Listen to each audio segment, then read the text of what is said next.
The Nintendo Switch 2 is coming out, and here are the 5 things that everybody else seemed to miss on their review. And this thing will be available June 5th, but you're going to be able to sign up to buy this a lot earlier, so here's what you need to know. So first thing, you'll need to be a Nintendo account holder and at least be 18 to enter to buy one of these things. The first batch of invitations will go out on May 8th and will eventually be rolled out to everyone else once all of the email pre-orders have been at least fulfilled. And this is where it gets a little complicated. Sign in with your Nintendo account and register your interest in purchasing a Nintendo Switch 2 system and select accessories from the official My Nintendo store. Then they'll be in touch with an invitation email once it's your turn to shop. This is open to Nintendo account holders in the US and Canada who are at least 18 years old. The invitations will be valid for 72 hours, and invitation emails will be prioritized on a first-come, first-served basis. To registrants who have purchased a Nintendo Switch Online membership with a minimum of 12 months of paid membership and a minimum of 50 total gameplay hours as of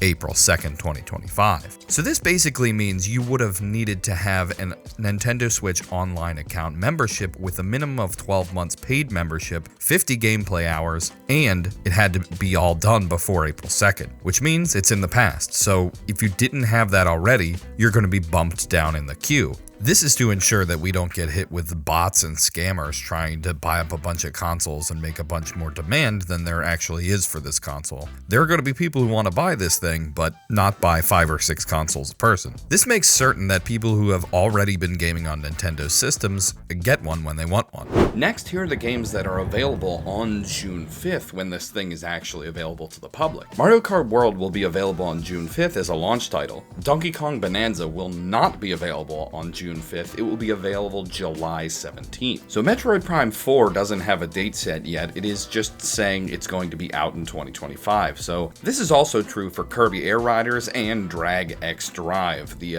interesting game for the mouse functionality. Now what will be available is the Nintendo Switch 2 Welcome Tour, which you're going to have to pay for, and I'm thinking between the Welcome Tour and the Drag X Drive, I'm pretty sure these games should just come free with the device. There's no reason to charge for these. And some of the other games that they've showed off during their Direct, the Dusk Bloods, that will be available in 2026. And that's all we know for first-party titles from Nintendo, but there will be a slew of backwards-compatible titles, third-party titles available, so like Hades 2, Split Fiction, Street Fighter 6, Cyberpunk, Borderlands 4, Final Fantasy, Remake, Tony Hawk's Pro Skater 3 and 4, and a bunch of extras. Another one that a lot of people have missed is the GameCube's Classic Collection will also be available June 5th. And they are planning to make an updated GameCube controller that has the yellow C-stick and a USB-C port on the back. That will be available to Nintendo Online account holders, and that's as much as we know. Another interesting thing Nintendo's doing but didn't really talk about that much, Game Key Card, which is kind of weird. So some physical games are available as like little key cards. What you'll do is you'll place it in and it will just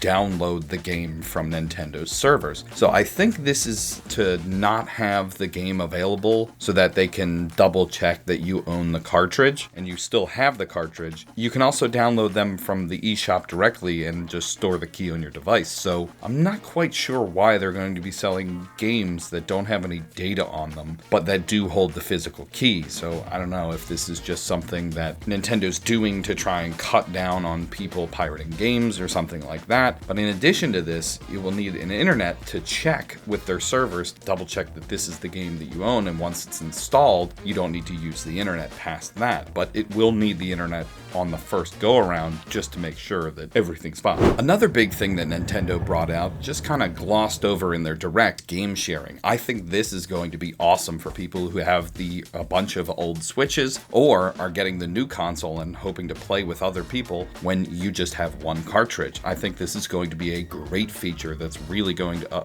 open up multiplayer for people that are just walking around. If you want to play with somebody you see on the street, it's going to be cool. Or like school or something like that, you don't both need to own a game to actually play it anymore, which was one of my favorite things you could do with the Nintendo DS system and the 3DS system is be able to share your game. Steam has done stuff like this before where you can actually play a game with somebody else who doesn't own the game, especially if it's just a multiplayer game, which is really nice. They essentially remote into your machine and play if they were a little local co-op player. Now, in addition to this, Nintendo is only only going to have a list of compatible games. So it's not going to be like every game's available to do this with. It will be a selected list, and they have a bunch of different things that they're going to show you in a list and explain it later on when more come available. And this won't just be a local multiplayer thing. This will be able to be played online as well, but you're going to have game chat. So that means you're going to have a Nintendo Switch Online account, and I'm not sure if you're going to be able to have everything else. And this is only going to be for the Switch 2, not for the Nintendo Switch, meaning the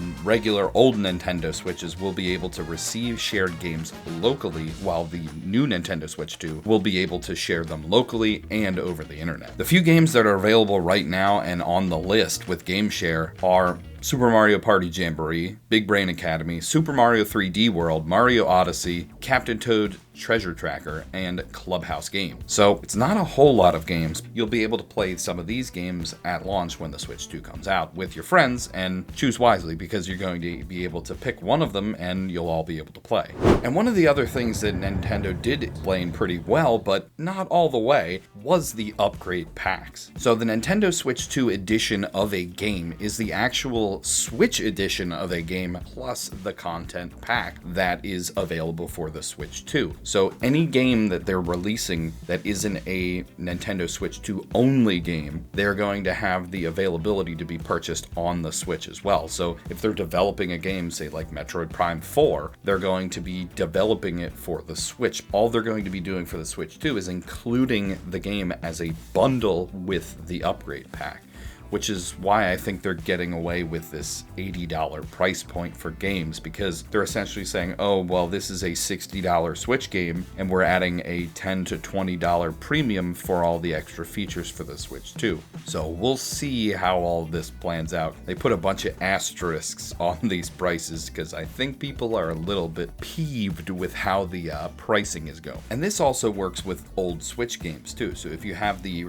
old Legend of Zelda games, you'll be able to purchase an upgrade pack for $10 to $20 per title, of course. So the other thing that they actually didn't mention on the Direct was if you have the Nintendo Switch Online Plus expansion plan membership, you are going to be able to get these upgrade packs for certain specific titles free as well. So if you have your Legend of Zelda Breath of the Wild and your Switch Online Plus expansion pack membership pack, you'll be able to get this for free when you log into the Switch 2. That's at least what they're saying. We'll see how this all plans out. That's all we have for the rest of this video. This was a Switch 2 overview, and we are going to be doing a review once the entire unit gets here. So subscribe for that if you're interested, and in addition to that, we also do giveaways every month of handhelds, custom handhelds, and Linux-based handhelds on the go. So if you're interested, subscribe down below to be considered for one of those, and I'll see you in the next video.